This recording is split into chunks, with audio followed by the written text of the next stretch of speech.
आई एगो भजन से सेवा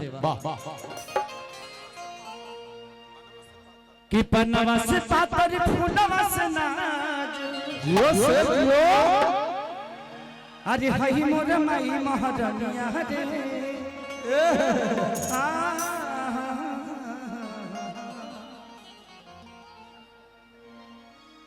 कि अवतारी घरे मोर सतरे बहनिया या कि नजर न लई है अडैलिया रे 1 2 1 2 3 हेलो या प्यास या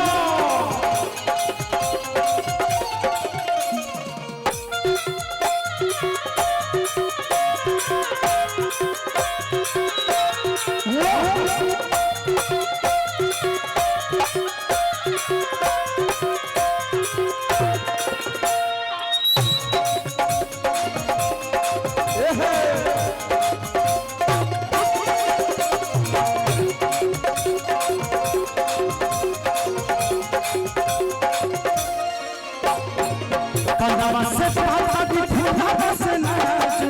हई मोर माई महारानिया से पातर फूलवा से नाच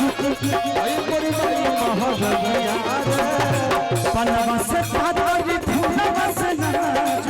हई मोर माई महारानिया रे अवतारी घरे मोर ससुर बहनिया नजर न लई है दैनिया रे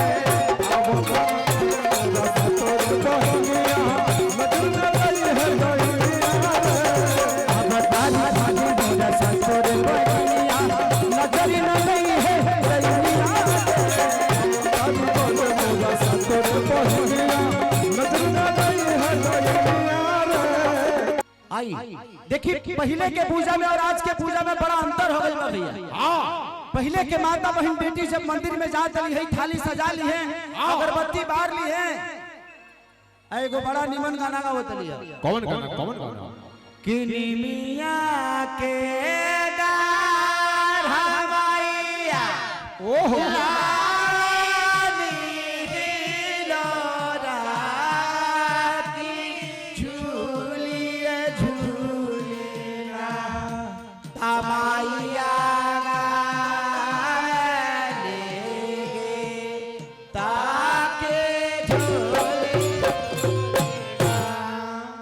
लेकिन आजकल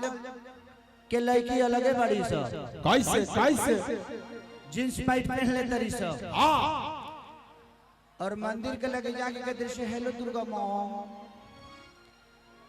अब माई के हेलो करके निकल जाते रही सब अगरबत्ती तो 12 तरी सब बैठे में दिक्कत होता है से जींस पैंट बा दिक्कत तो होखबे करी गाना का तरी सब कैसे कि सवरिया अरे दढ़िया जन बनाई बड़ी बढ़िया थाली सजौले बिया आ का कह दिया बाबा कैसे कि ये दिल आशिकाना माई मंदिर छोड़ के भागल बड़ी चौरा में समस्तीपुर में भागल बड़ी मदियारा में समस्ती छोड़ के भागल बड़ी कि भाई अभी ये करे दिल आशिक भइल बा हमार जहां भइल की कोरोना के चौथा लहरावे में टाइम ना लगी सही बात बा इसलिए पूजा पाठ बड़ा धर्म की चीज है दुनिया में सबसे बड़ा पूजा जानता नहीं कहा कितनों प्रदेश में बानी रहुआ लेकिन अपना माई के सवेरे उठी तो पहला फोन अपना माई के करी अच्छा अपना पिता के करी सबसे शुरुआत में वो भगवान राम के अगर नाम ना लेना तो चली लेकिन अगर माई बाप के आशीर्वाद सुबह लेके निकलब तरह हमेशा यात्रा सफल गई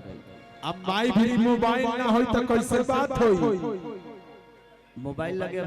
तोहरे सन पुत्र होई हैं जो अपना माई के मोबाइल ना दिले होई हैं गाड़ी सब लोग अपने मेहरारू के देता स्क्रीन टच ऐसे जो जिंदगी में सबसे बड़ा कमाई अगर कुछ होला तो माई बाप के प्यार और आशीर्वाद ये दुनिया में हर वो रिश्ता स्वार्थ के होला खाली एगो माई बाप के रिश्ता बा जो उनकी स्वार्थ के ना होला अपना माई के लगे कितनो मोटा के जाई बाबूजी में माई में बड़ा अंतर होला माई के लगे भैंसा बन के जाई, माई कही माई तनी देख तो हमर देहिया कैसन लगता, तो माई कही कि रे तोरा खाए के लिखे मिलत का, पहले से कितना दुबरा गइल बड़ी रे। वाह वाह वाह। औ है बाबूजी लगे चल जाई, बाबूजी देखत हमर देह कैसन बा, तो कहे तो काहे ना होई, सब तनखा तोरा देहिए में ढूकता। ऐसे जे बाबूजी के लगे जिम्मेदारी बा, सही बात। घर के, परिवार के, शादी के, बियाह के, एगो माई खाली रह के 9 महीना कोख में रख सके, लेकिन एगो पिता 26 वर्ष तक अपना बेटा के भविष्य के दिमाग में रखेला। ऐसे बाप की जिम्मेदारी बहुत बड़ा होला। इससे हमेशा ध्यान रखे के चाहिए, माई बाप के कबो दिल ना दुखावे के चाहिए। आई एगो भजन से सेवा। वाह कि पन्नवा से पातर फूलवा से नाज, जियो से जियो, अरे हई मोर माई महारानिया रे,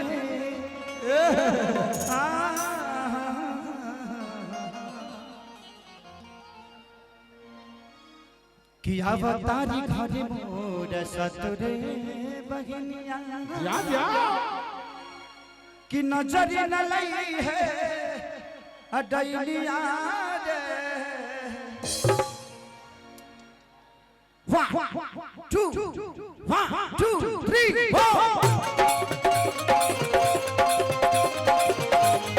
हेलो या प्यास या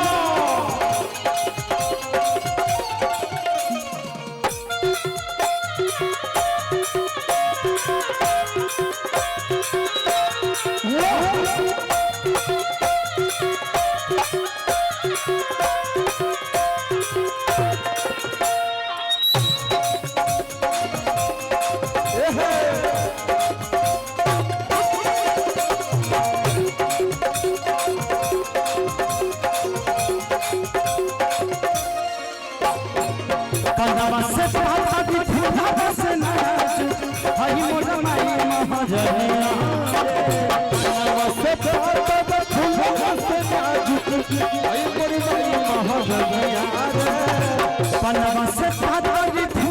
से नाजुक, हई मोर माई महारानिया रे। अवतारी घरे मोर सतुर बहनिया, नजर न लई है दैनिया रे। अवतारी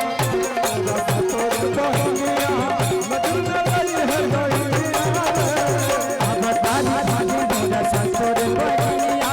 नजर न लई है दैनिया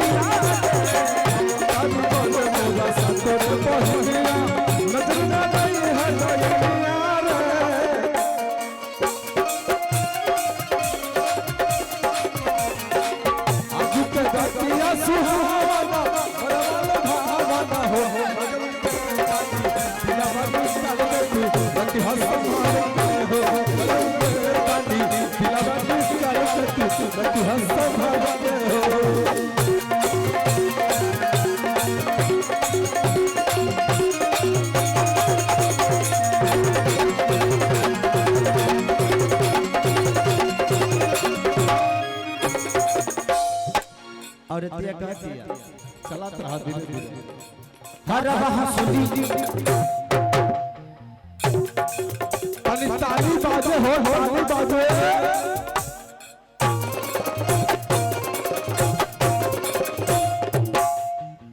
हर हंसुलिया मम्मी सोनार से, टीका मना टीका गढ़नी हम, टीका मना टीका बनवनी सोनार से, टीका मना टीका बनवनी सोनार से।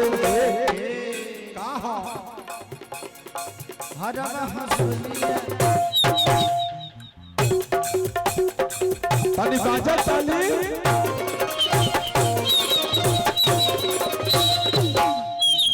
हर हंसुलिया मम्मी बाजार से, टीका ममा टीका गढ़नी सोनार से, टीका बनवनी सोनार से, टीका मना टीका बनवनी सोनार से। कि नहो में नव दिन अरे पाठ कैली मैया जा जा कि दीपक सजाई थरिया रे। वाह कि नौमी में है 9 दिन क्या बात है। अरे पाठ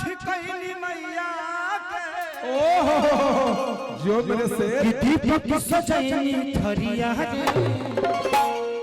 अवतारी घरे मोरा सतुरे बहिनिया अवतारी घरे मोरा सतुरे बहिनिया नजरिया लगे है दैनिया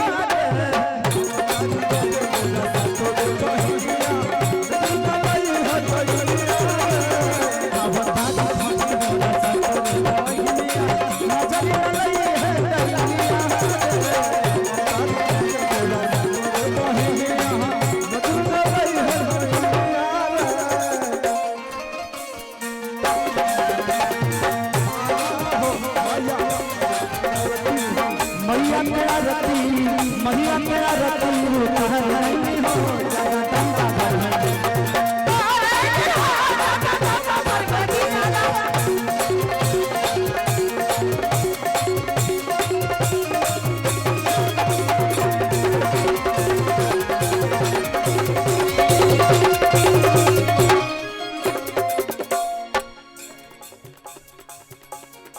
कि अखिलेश आजाद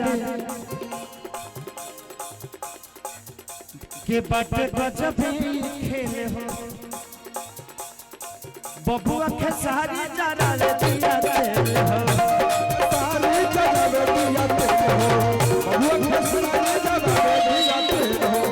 अखिलेश आजाद के गजब बखे क्या बात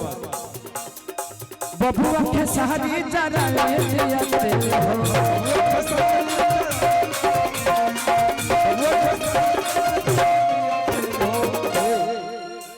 कि जिला समस्ती अरे लूटा ताट मस्ती कि रात होके चाहे भोर हरिया रे बाबा कि जिला समस्ती लूटा ताट मस्ती रात होके चाहे भोर हरिया रे अवतारी घरे मोरे सतुरे बहिनिया अवतारी घरे मोरे सतुरे नजरिया लगे है दैनिया सतुरे बहिनिया लई है दैनिया अवतारी सतुरे बहिनिया नजरिया लगे है दैनिया अवतारी घरे मोरा सतुरे बहिनिया नजरिया लई है दैनिया अवतारी घरे मोरा सतुरे बहिनिया नजरिया लई है दैनिया अवतारी घरे मोरा सतुरे बहिनिया नजरिया लई है दैनिया